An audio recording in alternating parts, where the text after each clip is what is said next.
नमस्कार मंडळी, स्वागत आहे तुमचं माझ्या आजच्या नवीन पॉडकास्ट मध्ये। आजचा आपला विषय आहे सापजींवर। पण पॉडकास्ट सुरू करण्यापूर्वी जर तुम्ही माझ्या चॅनल वरती नवीन असाल तर माझ्या चॅनलला लवकरात लवकर सबस्क्राईब करून घ्या। चला मग सुरू करूया आजच्या आपल्या पॉडकास्टला। मंडळी, 2-3 दिवसा अगोदर सापजींच्या चॅनलवर एक व्हिडिओ आला होता।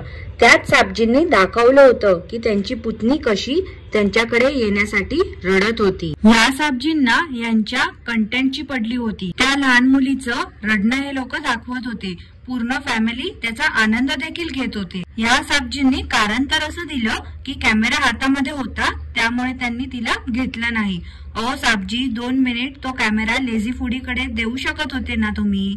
तसं तर नव्हतं ना की तुम्ही काहीतरी इम्पॉर्टंट काम करत होते, तेच तुमचं रोजची फालतूगिरी सुरू होती। त्यानंतर पण त्या पुतणीला हे बोलले, मुलीला शाळेत सोडून येतो हा आणि मग तुला घेतो।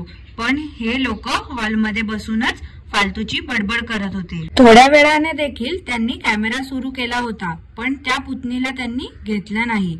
हे व्लॉगर्स स्वतःला एवढं काहीतरी महान काम करत असल्याचा दिखावा करत असतात। प्रत्येक व्लॉग मध्ये मला एडिटिंग करायला एवढा वेळ लागला, 1-2 मिनिटाचं फुटेजला 2 तास लागला। मी एडिटिंग केलेलं लोकांना समजते, कॅमेराचा अँगल पण बघावा लागते। व्लॉगिंग करणं एवढं सोपं नाही। पहिली गोष्ट तर सापजी, तुम्ही व्लॉगिंग करताय त्याचे तुम्हाला पैसे भेटतायत। तुम्ही कोणासाठीच फुकट काम नाही करत आहात। कोणी सांगितलंय तुम्हाला हे सगळं करायला? व्लॉगिंग करायला नसेल जमत तर नका करू, एवढा त्याचा दिखावा कशाला करताय? मंडळी, हे सापजी तर नोकरी पण नाही करत, नुसते घरात कधी बायकोच्या मागे, मुलीच्या मागे, नाहीतर आईच्या मागे झापझूप करून कॅमेरा फिरवत असतात। आणि कधी यांच्याकडे कंटेंट नसलं की त्या पुतणीला आणि तिच्या आईला कॅमेरा समोर आणून टाइमपास करतात। ह्या सापजीला कसलंच कला कौशल्य नाही, नुसतं आपल्या टोंब्यासारखं कॅमेरा घेऊन इकडे तिकडे फिरत राहायचं। वर एवढा स्टाफ भरला यांनी, तो यांची घरकामं करण्यासाठी आहे का?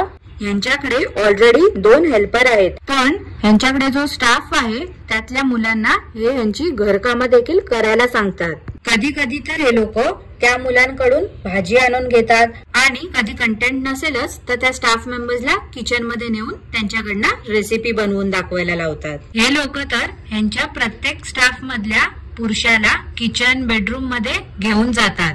भलेही तुम्ही त्यांना कितीही फॅमिली मेंबर समजा, पण आहेत तर ते परकेच ना। आपल्या घरातले जे पुरुष असतात ते देखील क्वचित किचन मध्ये येतात, पण हे लोक तर बाहेरच्या परपुरुषांना देखील आपल्या किचन बेडरूम प्रत्येक खोलीमध्ये वावरायला देतात। खरं म्हणजे मंडळी, सापजींनी त्या स्टाफला लेझी फूडीसाठी ठेवलं आहे, कारण सतत लेझी फूडीचे बाहेर शूट्स चालू असतात। त्यामुळे प्रत्येक वेळी सापजींना जाणं शक्य होत नाही। मग मंडळी, तुम्हीच सांगा, जर हे स्टाफ शूटिंग आणि एडिटिंग साठी आहे तर ह्यांना किचन पर्यंत, बेडरूम पर्यंत नेण्याचा काय गरज आहे? ह्या सापजींनी तर एक घर रेंट वरती देखील घेतलं आहे, त्यात यांनी म्हणे ऑफिस बनवलं आहे। मग तिकडे कम्प्युटर, लॅपटॉप्स आहेत ना, तिकडे त्या स्टाफला बसवूच शकतात। उगाच नुसती त्या स्टाफची घरामध्ये लुडबुड कशाला हवी आहे? कदाचित या सापजींच्या ह्याच गोष्टीमुळे यांच्याकडे स्टाफ टिकत नाही, दर 2-3 महिन्यांनी चेंजच होत असतो। या सापजींना त्यांच्या एडिटिंगवर खूप जास्त गर्व आहे। काय म्हणे, मी व्हिडिओ एडिटिंगचा कोर्स केला आहे। मग जरा तुमच्या स्टाफला पण शेजारी बसवून शिकवा ना, ऑन कॅमेरा तुम्ही त्यांची खिल्ली उडवत असता।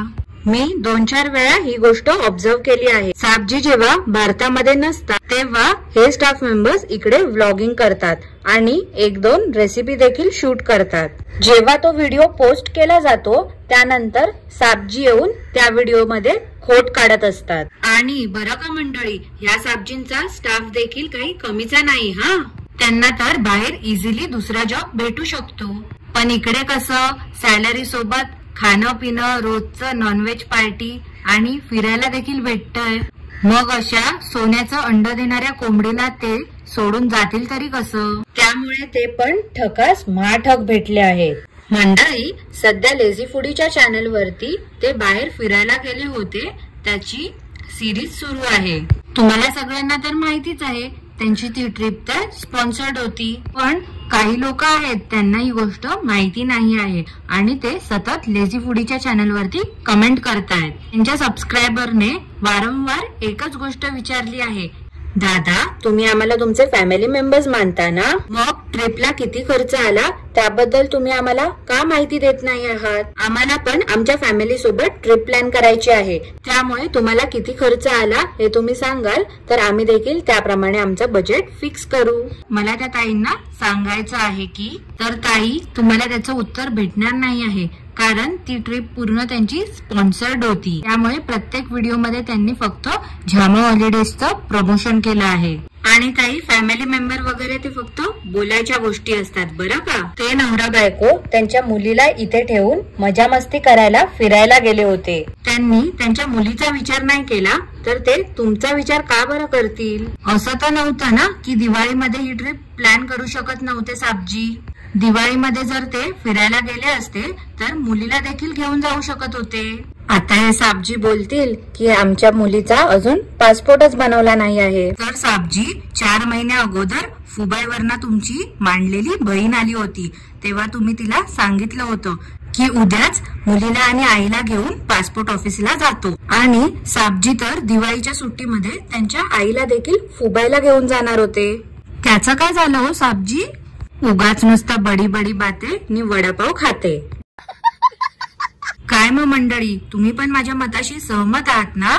तुमचं मत नक्की मला कमेंट करून कळवा. आणि आजचं पॉडकास्ट मी इथेच थांबवते. तुम्हाला आजचं पॉडकास्ट आवडला असल्यास लाईक करा, शेअर करा, चॅनलला सबस्क्राईब करायला विसरू नका. धन्यवाद.